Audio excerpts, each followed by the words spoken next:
Hey everybody, it's Professor Parish, and we are doing part 2 of our drama discussion. This week we're going to go over chapters 27 and 28 in our Discovering Literature book.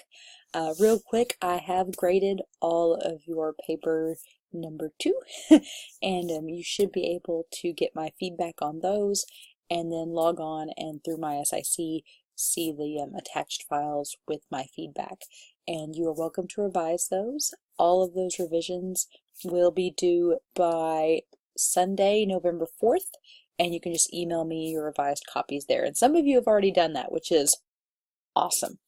So we're going to jump right in to chapter 27. We're going to do 27 and 28 this presentation, and then save chapter 29 and 30 for next week as we finish up drama. So you'll notice we don't spend as much time on drama because I'd like for us to get through it and get started with paper number 4, kind of the big paper, before we go on Thanksgiving break. So chapter 27 starts on page 1220 in our book. We're getting towards the end here, and you'll notice that most of our book from here on out are plays, like big plays, featured throughout. So theater itself has evolved over centuries and a millennia, basically, from what it started out as. And the basic way you can kind of think of how plays have evolved and changed is that technology has kind of shifted the way that we view plays. So originally, and you can see on page 1221 there, that the stage was this tiny little stage surrounded by these giant rows of seats. And you have to imagine yourself in Greek times. There were no microphones, there was no electronics, there was no sound amplification other than what they had at their disposal. So you can see by the angle of the seats and everything that these actors had to yell and scream and emote so much as they acted that it probably, in our minds now, compared to how we view theater, we would probably think of it as over the top, as ridiculous, but it had to be because that was the medium in which people were viewing these plays. Costume designs in ancient Greece, there were very few props because, as you can see in the stage area, there's just not room for them. Because you would have Greek choirs, you would have all these different characters on stage, and so costumes were very basic robes, but they may have giant papier-mâché masks or headdresses to tell characters apart, because someone, look at that picture, someone in the nosebleed seat, how are they going to tell which character is which, right? So they had to distinguish themselves. Whereas when Shakespeare comes along, and we'll talk about him in a little bit, the way that props and the aesthetic of the play shifts. So when we think of the Greek tragedies and Greek dramas starting out, we have to think that there was very little set design, very few, if any, props, and costume design was meant to be loud and easily noticeable. And actors had to emote. They had to overact almost to make themselves known and have presence on stage for all of these people.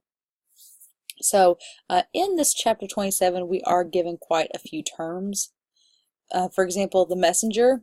If you've ever heard the phrase, don't shoot the messenger or don't kill the messenger, Greek tragedy is where that comes from.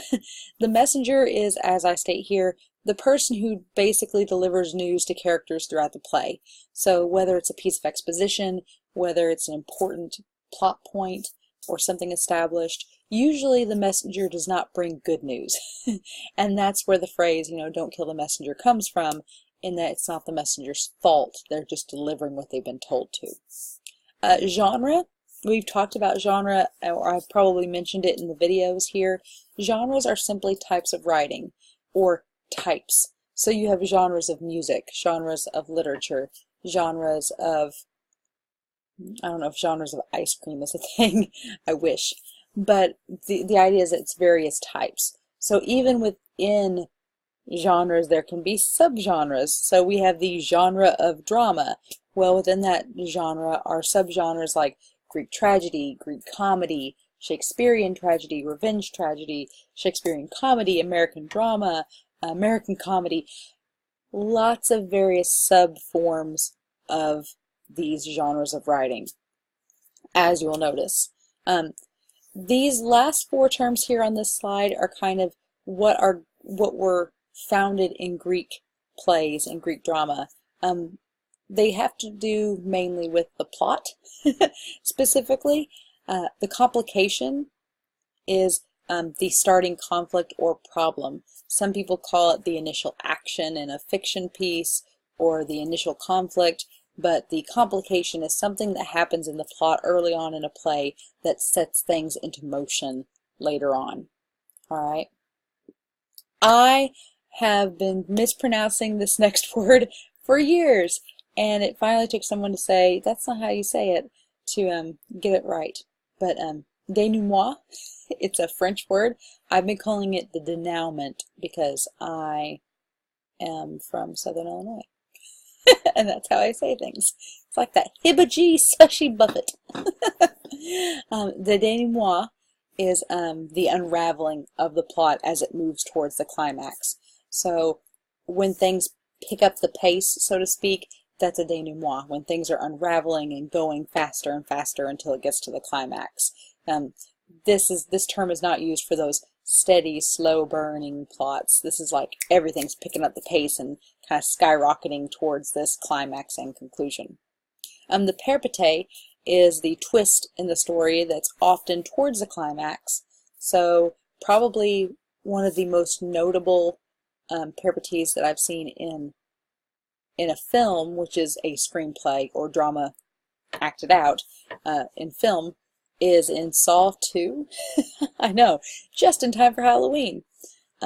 Saw 2, if you've not seen it, you keep thinking that all these things are happening in a chronological order, and then something happens right towards the climax of the movie where you realize that's not the case. And that is the peripety. And usually the denouement has been all this unraveling information that led to this point. It's the twist right before the climax. And if it's done right, very effective. King Oedipus, that plays in here, has some interesting denouement and peripety elements. That's all I will say.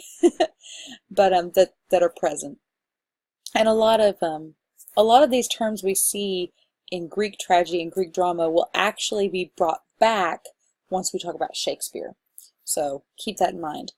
And then a catharsis. You've probably heard the term cathartic or catharsis thrown around before. That is just a purging or cleansing of feelings.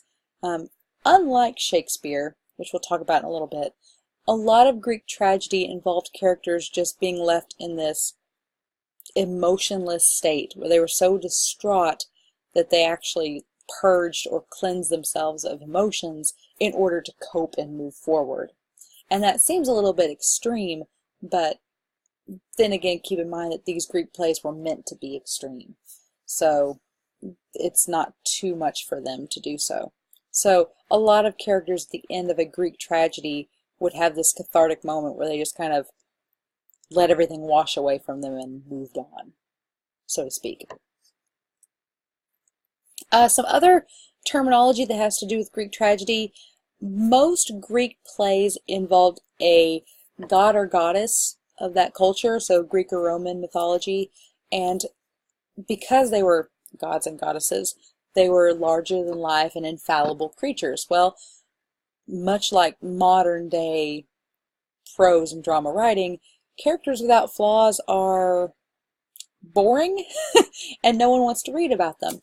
So what these playwrights would do is they would create plays that focused on these Greek and Roman mythological figures, but would give them, a much more grounded root in storytelling. So they would have a tragic flaw, meaning basically they were this perfect human being, except for, I'm trying not to yawn through this, except for a fatal weakness that they had. So Achilles, if you've read about Achilles, his heel was his fatal weakness. A lot of times in plays, the hubris would be a character's downfall, and that is their pride.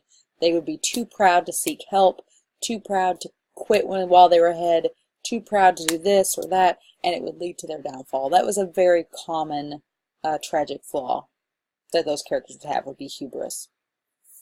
If you took English 121 here, you probably talked about ethos, logos, and pathos, or pathos, however you want to say it. In English 121, in typical Greek understanding, pathos refers to emotions, like the emotional power that rhetoric can have.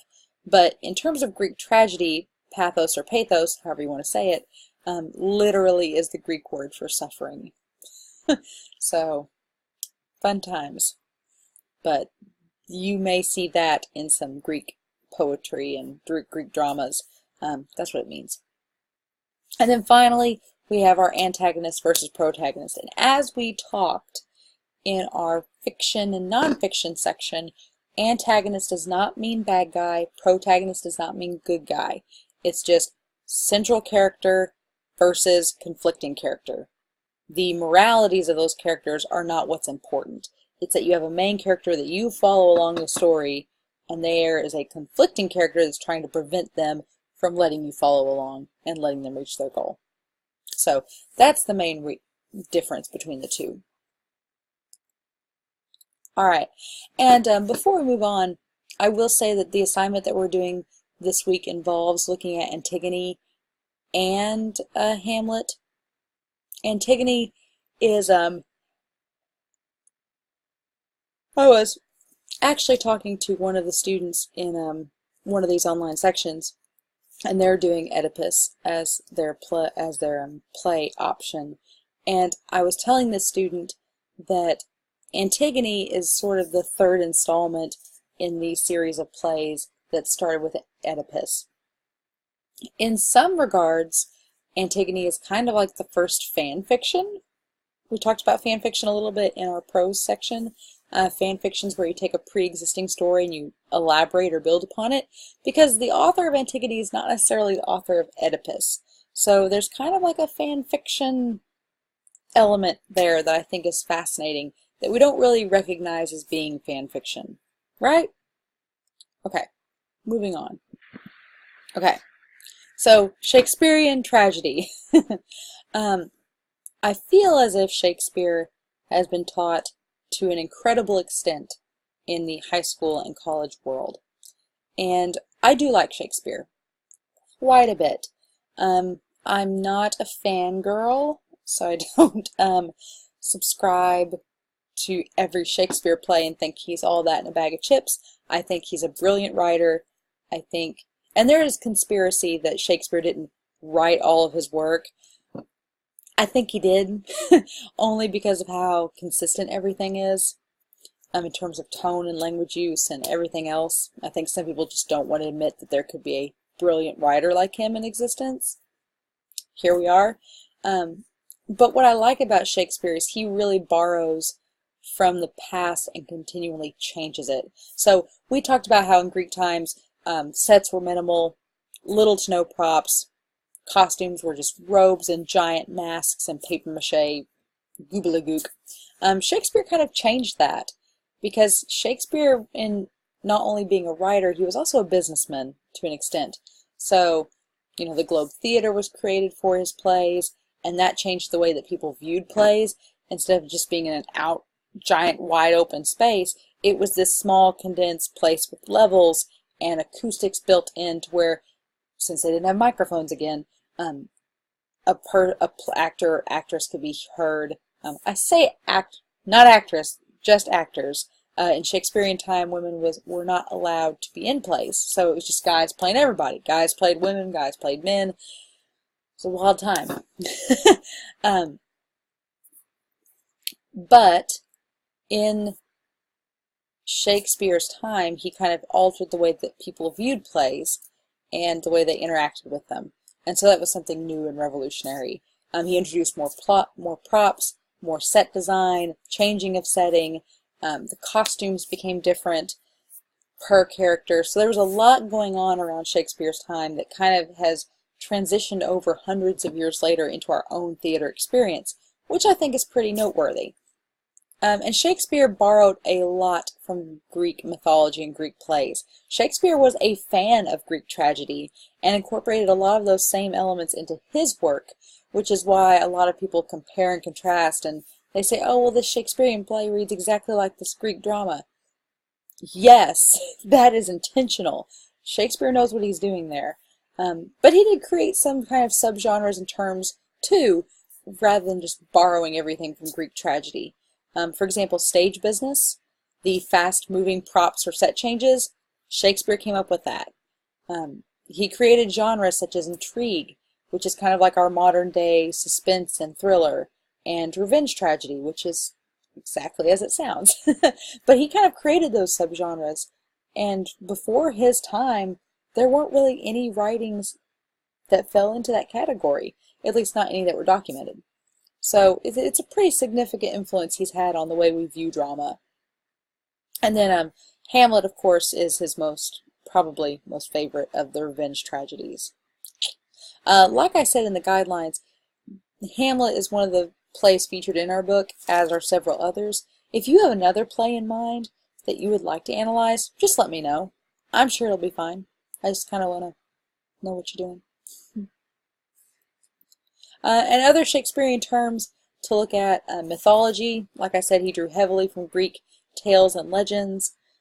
Blank verse. So Shakespeare liked that iambic pentameter.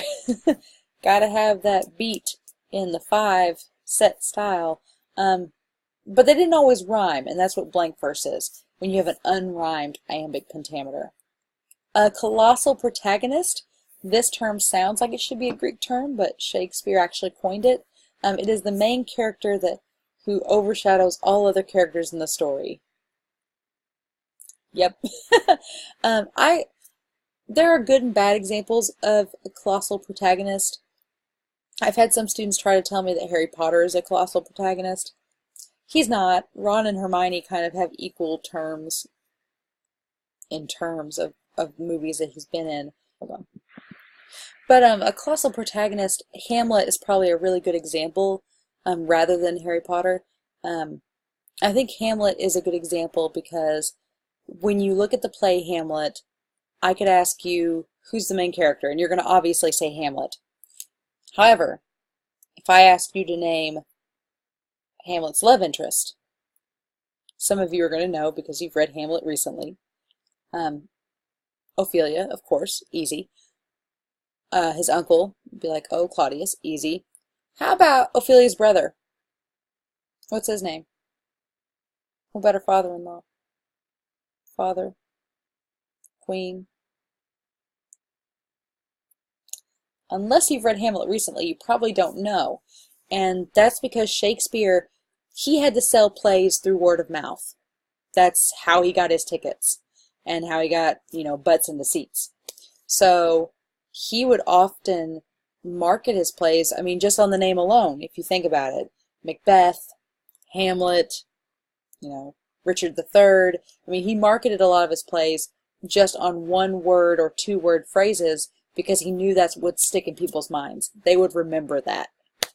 And Hamlet, Macbeth, those are all colossal protagonists because they kind of overshadow all the other characters that they surround. So definitely know that. On page 1371, they give us the entire play of Hamlet. And I know I have it in quotation marks here. It should be in italics. I'm sorry.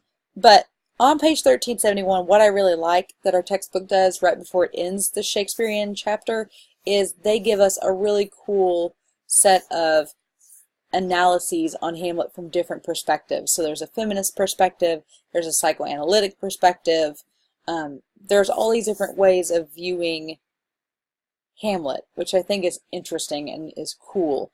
And so if you have some kind of ideas like that for a paper, I think that would work great. But if you get a chance, go to the juxtapositions chapter or that section there on 1371 and just read one of them. Because I guarantee you'll learn something and you might be like, huh, okay, so this is how I'm going to organize my thoughts. Just another example of some different organization techniques you can use. And that is it for now. A little bit shorter presentation this week. I do apologize for getting it to you guys a little bit later than usual. I do apologize for that. If you have any questions at all, please feel free to email me. Your outline is due this week. If you have questions about the outline, feel free to, and I will show you all. The outline guidelines, which is how your outline should look, they are right here. Right here in week 2. Paper 1, paper outline guidelines. And I'm glad it's been downloaded 51 times. Awesome. Just make sure to read that. Double check it if you're not sure. But otherwise, I hope you guys have a great week. Let me know if you have any questions, and I am extremely excited to see your outlines for paper 3. See you guys.